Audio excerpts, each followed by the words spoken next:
Рахмат чоң, урматтуу төрага. Регламент негизинде бардыгын алып барууга чакырам сизди. Комитеттердин төрагаларын кандай дайындалат, ушундай эле алып коюп атат. Азыр туура сөз болду. Бул бир. Экинчиси, регламент негизинде барын алып бардым. Сабатсыздыгы болду. Кагаздар туура эмес бизге беришти, мен кече билдирип койдум. Бул менден көз каранды эмес. Буну мен да делеттим. Депутаттар бардыгы күбө болуп ушул жерде отуруп, алар көрүштү. Кагаздар жок.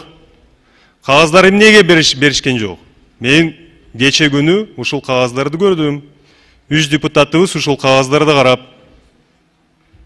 Мен азыр көп нерселерди жаралбайм. Буну анан кийин депутаттарга ар бирөөгө мен маалымат берем. Бирок тарыхый кагаздарга биз карасак, ушул чаша, ушул суу сактагыч бул Кыргызстандыкы. Бир да кагаз жок. Биз өткөрүп бергенбиз деп. Ошон үчүн мен дагы бир жолу айтып атам. Регламент негизинде алып бардым. Калганы депутаттардын чечими менен болду. Жоопкерчилик баарыбызда.